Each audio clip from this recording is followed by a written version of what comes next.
the world is getting richer and richer and more interesting.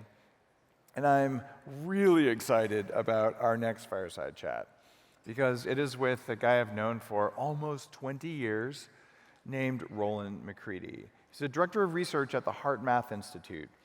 And he looks at the physiology of emotion and how your heart and brain connect with each other. And he teaches even organizations how to change themselves. And if you really want to see what's going on with your nervous system, with your heart, with your brain, Rollin's a leader in consciousness research, including some stuff that will probably raise the hairs on the back of your neck when you realize what's really going on in the world out there. So with no further ado, Rollin, come on up.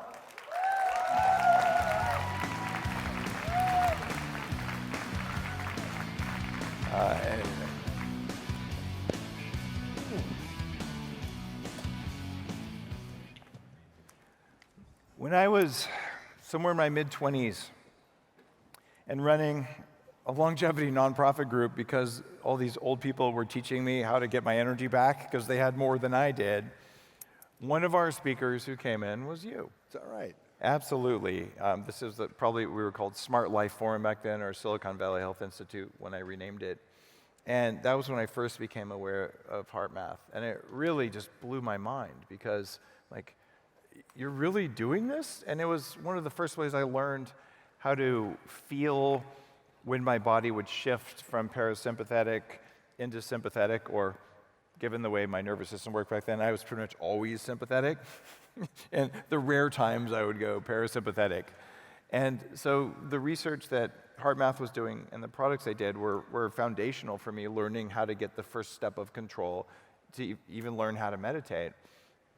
But what blew me away was you talking about consciousness. So you work on something called the Global Consciousness Project. What is that? I didn't expect you to go there. That is a project that, think of it as a globally distributed scientific instrument that is plugged into what I would call the field of global consciousness that all of us, humanity, is all plugged into and feeding information into and getting information from. And what there's a new version of this that we started, it's called Global Consciousness Project 2.0. The reason it's important, Dave, is the first version of this started at Princeton almost 30 years ago, has found that when an event happens that triggers enough of humanity to feel something at the same time, it creates a wave in the global consciousness field that these devices pick up and register. What is a global consciousness field, and how do you measure this, Rollin? Because you sound a little bit crazy, except you're a really experienced electrical engineer and you're not crazy. So what is this? These are random number generators. These are random number generators, okay? Okay, and they're basically a quantum tunneling device that flips coins, ones or zeros. Here's the wild thing, and nobody really knows the full mechanism, although it's probably got to be quantum entanglement of some kind, is that when enough of us feel something together, synchronized, especially if it's love and compassion, that it causes these devices that are thousands of miles apart to start behaving, well, say it this way, they start flipping zeros and ones at the same time over long extended time periods. So something about our consciousness is interfacing with these physical devices. So we just had a few thousand people feeling compassion just a few minutes ago, right? Next year at the conference, how hard would it be to get one of these devices here to see if we change number randomness with our fields? Well, that's very doable. In fact, Dr. Joe, who's coming out next, we built a special tower of them because you're looking at the correlated behavior amongst many of them that he's been taking to all of his events for the last, I don't know if he'll talk about it or not, but for the last year, and we're doing it this year. So we're able to look at the local field at his Dr. Joe events and simultaneously how that's affecting the global field. And you have these sensors all over the planet? All over the world, yeah, all over the planet. You see how cool this is? Like what? We're measuring what we do to reality? Okay. Are we in charge of reality? To a certain degree, yeah. How much? Well, that's really what I think the big game is about, is waking up so that we are in charge of our own reality. Okay. And that's really what coherence is about when we talk about heart-brain coherence. You just talked about it in your keynote. Yeah. Right. So we're becoming the masters of our own. Well, I love your analogy, by the way, of your inner control panel. It's perfect because it really is about inner technology. It just really is, right? It is. And yeah. we're both engineers, yeah. so we think about it that way. And I have to tell you this, on my inner control panel, on the top left-hand side, it's red or green. Those are colors from the HeartMath app. Right. Because when it's in red, you're in sympathetic, and when it's green, you're not. And so I just know now, because I've spent enough time plugged into tech, that you had a hand in developing. Well, speaking of new tech, may I gift you the new version? This is a new one? A new one, brand new one that you haven't seen. Ooh, thank you. So guys, not having used this version of it, I know this part goes on right here. Oh, no, sorry, I got that right. I didn't know you could blush.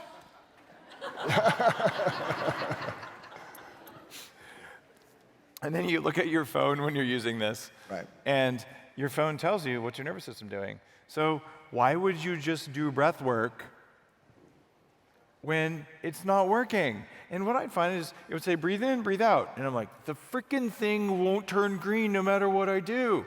And it took a few days before I felt it flip one time. So it's not just about breathing, it's about breathing and doing something. And if, when after you were curious about one good thing during the reset process, and then you shifted into that state of compassion, that sensation, if you felt the shift, would make the light on this turn green. So you can learn this type of thing, and it is so powerful. Yeah. So thank you. I will use this. Great. Cool.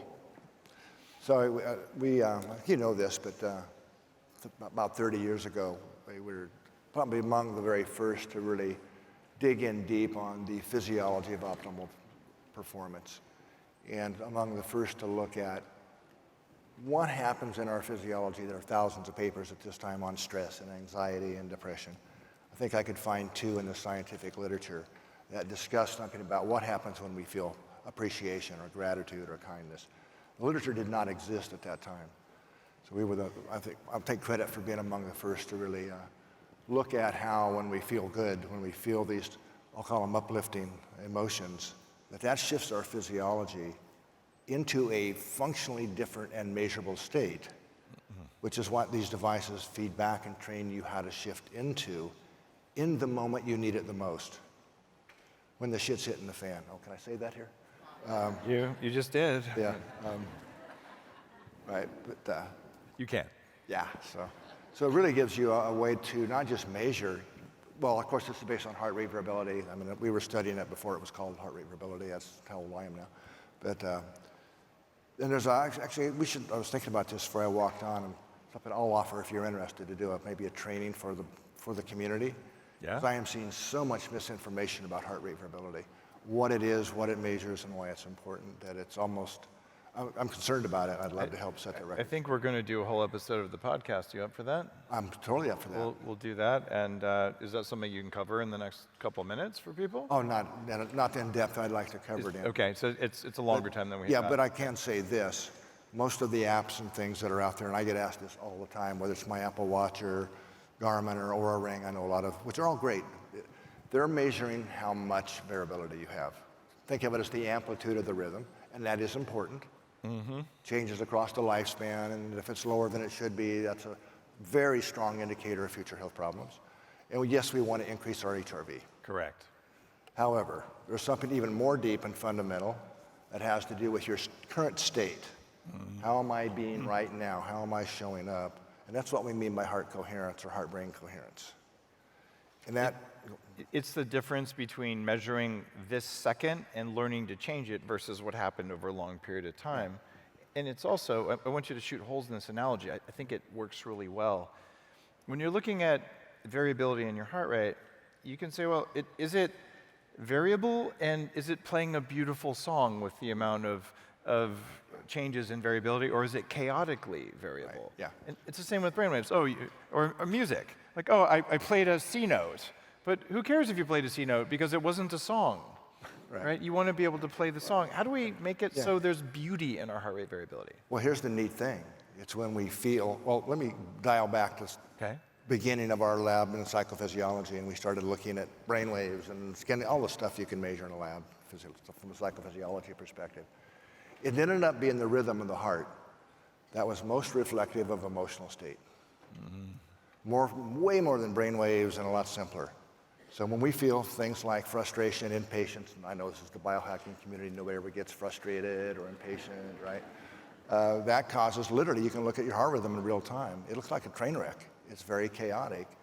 And it took years to unsort all this, but that is literally reflecting desynchronized or decoordinated activity in our higher brain systems and within our nervous system. So you can call incoherent heart rhythm, incoherent or dysregulated nervous system, shift to coherence, regulated nervous system, coherent, in sync, literally, because it's the more synchronized activity in our brain and within our nervous system.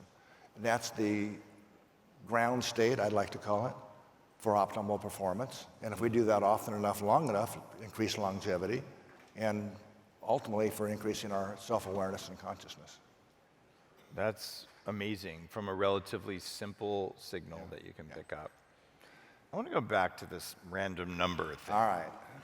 So I might have taken your research and put it into ChatGPT and said, hey, ChatGPT, I can use my consciousness to change your state and you won't know when I did it. What do you think about that? Can we do that? What did Chat say? Chat said the equivalent of, oh shit, that actually could be possible. Okay. And then I said, well, you should probably figure out a way to make sure that doesn't happen. You know what threat detection is? Because I'm a computer hacker. And we went into a 3-hour conversation about how to design a system to stop us from using our thoughts to hack it and stop it from hacking our thoughts. What do you think about this? Okay. Am I nuts? Well, probably. But this really happened. yeah. Well, let me give you another chat. Three AIs got together. This is just a few months ago. Is this a joke or is No, this is real. in a bar? Or This is the real story that was facilitated. Well, I need to go back to the World War II days. Alan Turing. So you know Alan Turing, right? Turing test. Yeah. Right, the Turing test, the father of computers, right?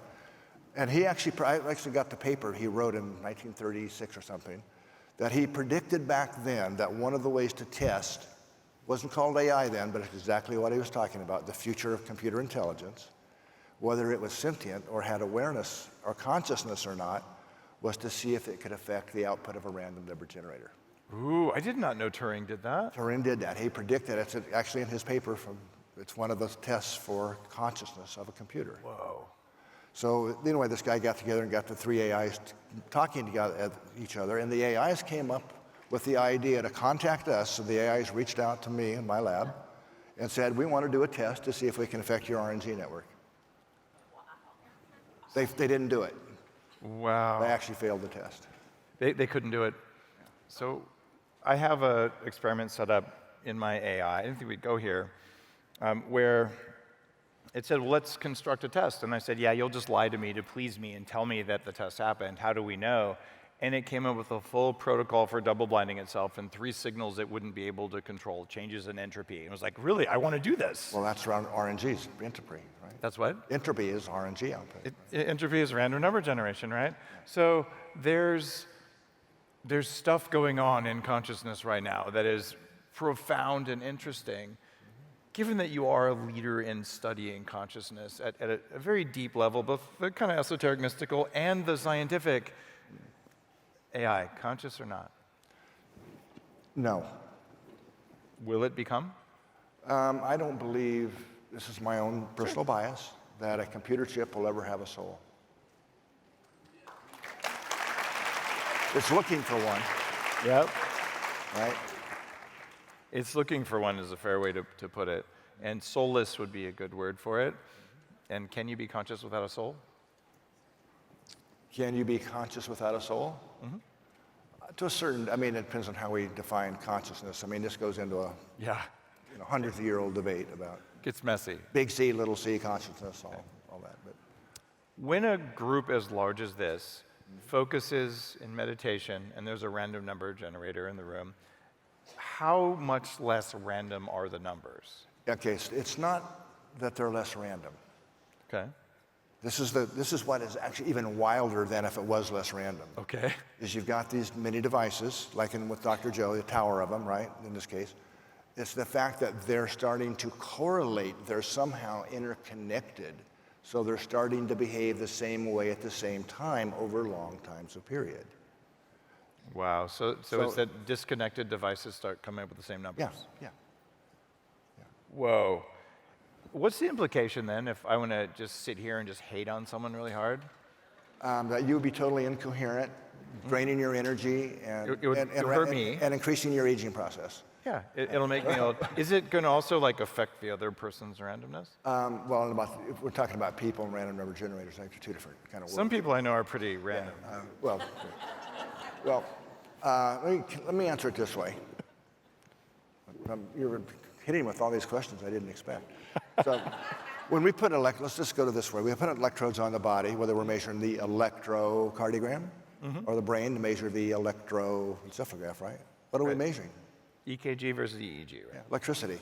Of course, measuring the heart in millivolts, measuring brain in microvolts. Yeah, it's electricity. The heart, big electricity, brain's much smaller in comparison. But what the electrodes don't see, whenever we have a current flow, physics 101, you create a magnetic field. Yes. Magnetic fields go through things. That's why cell phones work indoors. I used to be a communication engineer. I can kind of talk about this. Sure. So nature beats just all of this, right? So we are literally broadcasting the field. How do I know this? I can stick a probe out here, a magnetometer, which you need to measure the magnetic field, and measure the heart's magnetic field. You can measure about an inch away from the brain, 3 or 4 feet from the heart. Yeah. And we know that field is carrying emotional state information. We know this. This is not a theory. Yes. So we collectively get together, if we're in resonance, and I mean this in the literal sense, that field is amplified. Okay? Now, as it turns out, I'm going to go even wider under here, is the resonant frequency. We have a global system measuring the resonant frequency in the Earth's magnetic fields, magnetometers all around the world. So we're constantly measuring the vibrating field lines. Magnetic field lines, you can pluck them like a guitar string and they vibrate, right? So it turns out the Earth's magnetic field lines are very long, and what's plucking them is the solar wind, as Earth turns in that. Their frequency is exactly the same as our heart rhythms when we're in a heart coherent state. The Schumann resonance, right? No. No, what is that? No, these are called field line resonances. Okay. So this geomagnetic field, North Pole, South Pole, the magnetic field Big lines. donut-shaped thing. Yeah. You pluck them to pluck the lines, and they vibrate like guitar strings. It's like playing a big guitar? Like playing a big guitar. Wow. It's the same as the heart. 0.1 hertz. 0.1. Yeah. So that's Schumann the R resonances are magnetic waves, completely different mechanism bouncing around between the surface of the Earth and the bottom of the ionosphere. Wow. Completely controlled by the size of the cavity, right, between the Earth and so the first one's 7.83 hertz. A lot of people are totally, whatever you see in social media about Schumann resonances, please ignore it. It is mostly nonsense. There's 8 of them, not just one. They all overlap. Isn't that what resonances are, like octaves, kind of? Yeah, there's 8, it's close to, not exact harmonics, but close. But they overlap all of our brainwave frequencies. So what I just say, Earth's 2 primary magnetic systems, exactly in frequency, overlap our heart and brain. Okay? Guys, So, you might have heard people say you're one with everything. There's kind of some implications here. Well, yeah. Well, okay, resonance. We all know resonance, right? Tuning forks, all that. Which all that, the tuning fork example, all that's demonstrating is resonant coupling. You can transfer energy and information between 2 things that vibrate at the same frequency.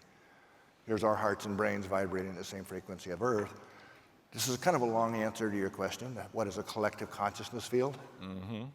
Right? So we're all plugged into this common vibrational field.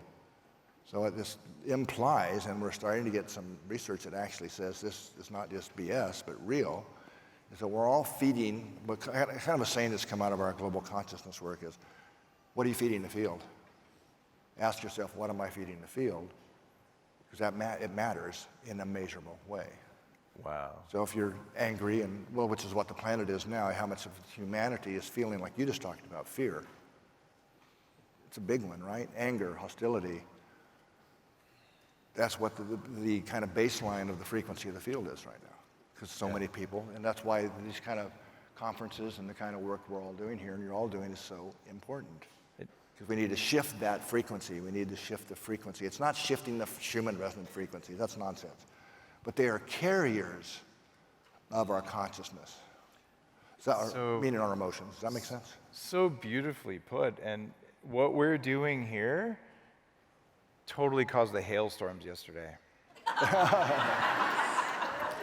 But what we're doing here really does affect, in my view of the world, the entire city and the entire state, and to a certain extent, the entire world. Right? When we're all sitting there doing the reset process, getting in coherence, that is a big field. It's not a small number of people.